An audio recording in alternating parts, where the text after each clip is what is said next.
Ezrat Hashem Yitbarach, nous reprenons le Perek Hamavki, nous sommes de la Flamet Amud Aleph, et nous sommes une petite douzaine de lignes avant la fin. Le dernier mot de la ligne c'est Meitivé, le premier de la ligne c'est Yada. Et l'Agmara nous dit Meitivé. On va objecter. Meitivé, Hamavki Perot Tsel Chavero Virkivu, Yain Vechmitz, Shemen Veivish, Dvashveit Vish, Erzelo Igaben, Divrei Rabbi Meir. וחכמים אומרים, עושה להם תקנה ומוכן בבית דין, וכשהוא מוכן לאחרים ואינו מוכן לעצמו. C'est la première partie de la Braïta que je vais traduire. Ensuite, je traduirai la deuxième partie. On comprendra dans la globalité de la traduction en quoi cela vient objecter, à qui cela vient-il objecter. Celui qui entrepose des fruits chez son ami et ils ont moisi, enfin ils ont, on va dire, pourri. Yain vechmitz, le vin a tourné, shemen veviish, chacun des aliments a le mot pour dire qu'il a tourné, donc l'huile qui a tourné, dvash vedvish, le miel qui a tourné. Alors, très intéressant, parce que le miel, en général, ça tourne pas, mais peut-être c'est du miel de date, et à ce moment-là, ça tourne, je sais pas, vous savez, il y a, comment on appelle ça Cyan, par exemple, je sais pas. En tout cas, il y a des dates de péremption. Le miel, je sais pas, je pense pas que ça puisse vraiment s'abîmer, mais en tout cas, marqué dvash vedvish, arrêtez le higabre. Voilà qu'il ne les touchera pas. Mais ce sont les paroles de Rabbi Meir, Chachamim le dire, Oselem takana, il leur fait un arrangement, Mochan bebeddin, et il les vend en beddin. Alors bon, Rashi dit, il est quand même faresh maïtakone. Plus loin, on va expliquer c'est quoi takana, un arrangement. En tout cas, il va les vendre au beddin. Et quand il les vend, Mochan laherim, ben Mochanam la'atzmo. Il peut les vendre aux autres, mais il ne peut pas se les vendre à lui-même. C'est-à-dire quoi se les vendre à lui-même? C'est-à-dire qu'en fait, il ne peut pas être suspecté d'en avoir un intérêt personnel, quoi. Ouais. Et donc, la Gemara de nous dire Kayoït Sebo. D'ailleurs, il en ressort quelque chose qui ressemble à cela. Donc, Kayoït Sebeze, Kayoït Sebo. C'est quoi? Gabet Tzedaka, les percepteurs d'argent de la Tzedaka, Bezman Shen Lemanim, quand Baruch Hashem, il n'y a pas de pauvres. C'est-à-dire quoi?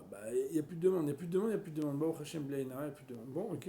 Portin la Herim, ils vont changer l'argent auprès d'autres personnes.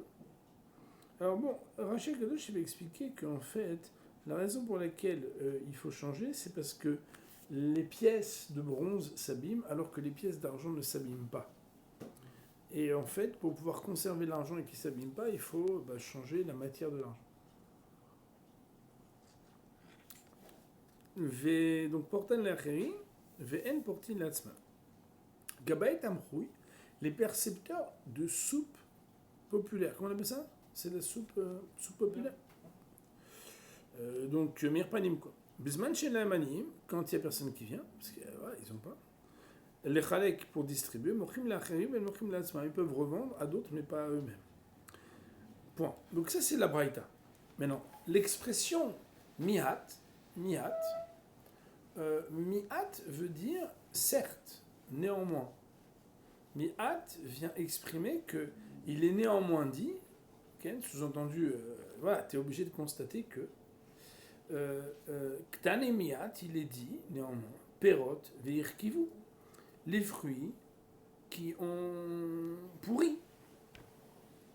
Et on voit donc que l'hypothèse selon laquelle Rabbi Yochanan avait dit plus haut, vous vous rappelez Moray Verabotai, Amar Bavachana, Amar Rabbi Yochanan, que la marloquette elle est Birde Chisronan, mais Yotar Birde Chisronan, d'après tout le monde on vend.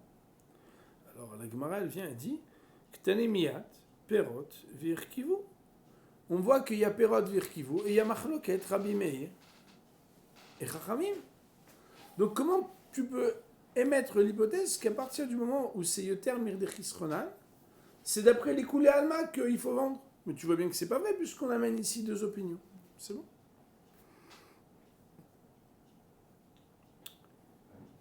La Gemara dit Maïla va filou yoter mirde chisronan. N'est-ce pas que cette expression d'Erkivu inclut, même quand c'est plus que des chisronan, et à ce moment-là on a l'objection. Donc la Gemara, si vous voulez le mettre, c'est jusqu'ici l'expression de l'objection. Donc jusqu'à Leatzman, c'est la citation de la Braïta.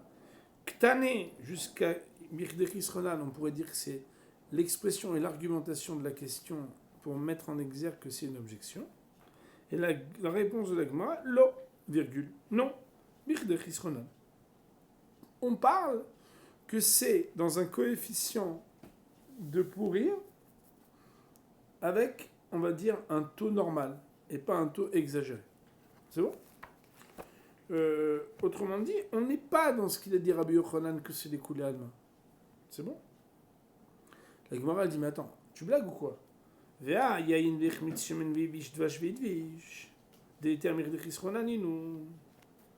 le langage qui est utilisé pour le yaïn, ichmitz, shemen ish, dvash idvish, c'est un langage où ça s'est totalement abîmé.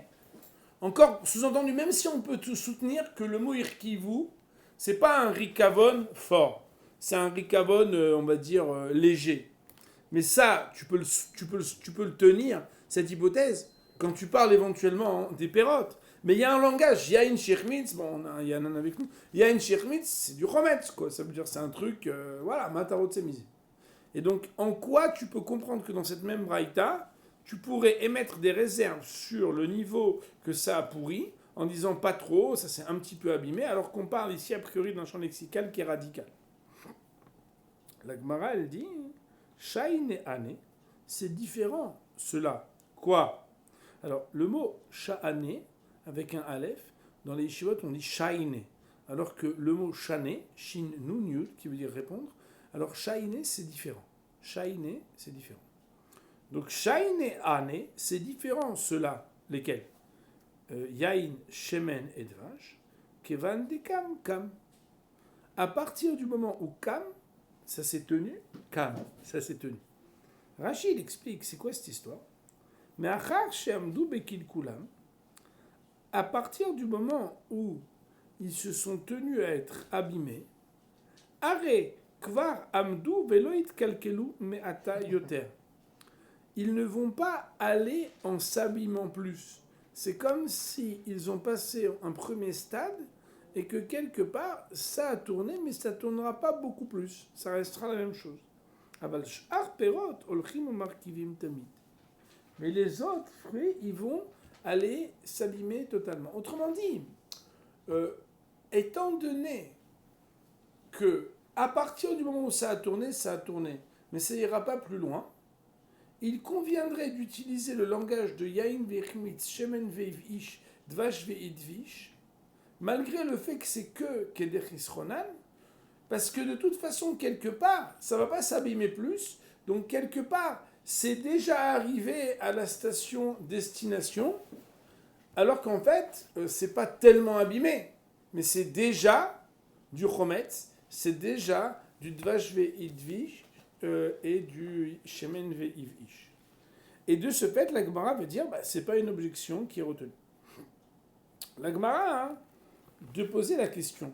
Ok, dans le texte, d'après ce que tu es en train de dire, ça veut quand même dire que chometz, yain ve'chmitz, shemen ve'ish, dvash ve'idvish, oselaim takana. La Gemara elle dit, shemen ve'ish, dvash ve'idvish. Le maï chazou.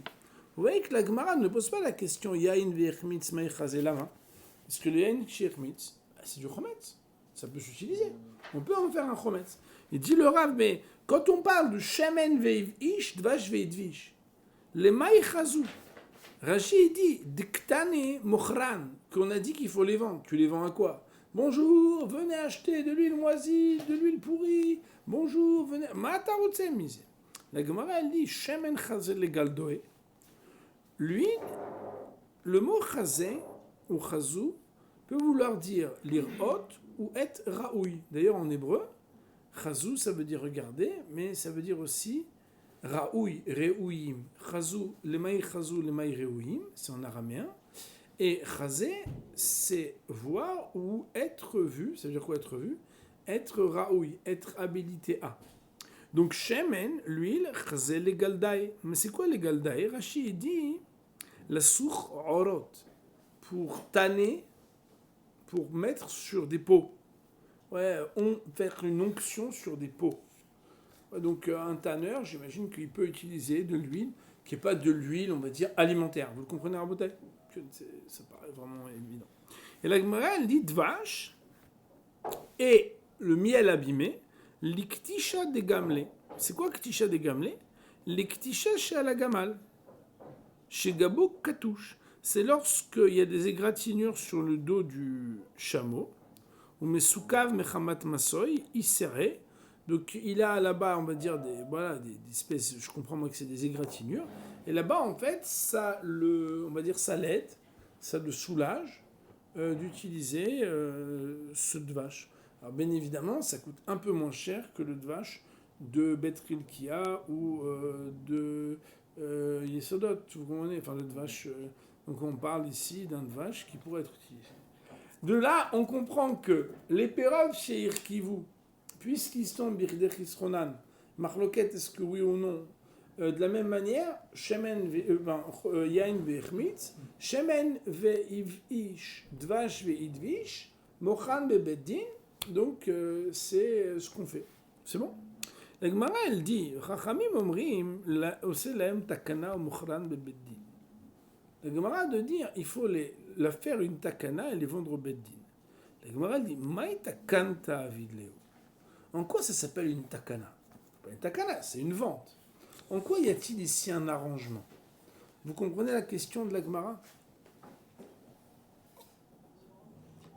À partir du moment où on te dit vends-les, tu les vends. Mais le mot arrangement, c'est comme si ça arrangeait quelque chose qui aurait pu être abîmé. Et tu les arranges pas là. Pas parce que tu vas les vendre qu'ils vont être mieux. Donc de quoi s'agit-il? La Gemara, elle dit Amar Ravashi, il dit les kankanim. C'est qu'en fait, grâce à ça, tu arranges les kankanim. Rashi, il explique, Akli shaya betocho, et kalkali mish betocho. On va dire le récipient dans lequel c'était entreposé. Si tu ne le vides pas de ces aliments qui se sont abîmés, c'est le récipient lui-même qui va s'abîmer. En le vidant, parce que tu vas vendre son contenu, tu arranges quelque chose de ce qui aurait pu être totalement abîmé de cet objet. Vous comprenez, mon Rabotai? La Gemara, elle dit point. Donc ça, c'est une manière d'expliquer que la Braïta n'est pas en contradiction avec l'hypothèse de Rabba Bar Chana, Amar Rabbi Yochanan, que le terme d'Echisronan, alors d'après tout le monde, Mochan le Bedin, et qu'ici on parle de Kedechisronan. Par ailleurs, on a expliqué, même s'il va de soi, qu'est-ce qu'on peut faire avec des fruits un peu abîmés, et avec du vin qui est devenu du chomet, il fallait comprendre pour Shemen et pour Dvash. Et ensuite, on a parlé de la question de la Takana, et maintenant la Gemara de poser la question. Bemaïka mifligé. À propos de quoi sont-ils en discussion? Plukta, palik, veut dire une marloquette. Bemaïka mifligé, en quoi sont-ils en marloquette? Rachid expliquait de qui on parle, Rabbi Meir et Rabbanan. À propos de Rabbi Meir et de Rabbanan. Puisque, d'après ce que Rachid explique, que Rabbi Meir et Rabbanan, mais Arach Moder puisque, selon l'explication, grâce à laquelle il n'y a pas de discussion avec Rabba Barbachana Amar Rabbi Yochanan, et qu'on ne parle dans la Braïta que de Kedech Isronan, mais que dans Yoter Mirdech Isronan, d'après tout le monde, alors oui, on devra être mocher. En quoi y a-t-il lieu de marloquette entre Rabbi Meir et Chachamim concernant les mêmes aliments lorsqu'ils se sont abîmés, mais pas suffisamment pour être Yoter Mirdech Isronan? Rachid de dire, c'est parce que pour l'un on dit c'est uniquement quand il y a une grande perte que les Chachamim ont été craintifs et qu'ils ont demandé de vendre. Et il y en a un qui dit et que par contre quand c'est une petite perte, non. Et l'autre, donc c'est qui? C'est celui qui dit qu'il faut vendre. Donc on a dit ici que c'était Chachamim, il y a marqué Oselem Takana Mochan Bebedin. Eux ils disent que même s'il y a une petite perte, il faudrait s'en préoccuper. Rachid de dire Bemaïk mifligé, donc on a expliqué, l'efsed merubek qui gon eter midech isronan, efsed boat qui gon bichdech isronan des rikavon pirot ou kilkula kankan, des yain vichmitz. Alors là, est-ce que oui ou non, on est choshesh? Ça, ce sont donc les paroles de la Gemara jusque-là.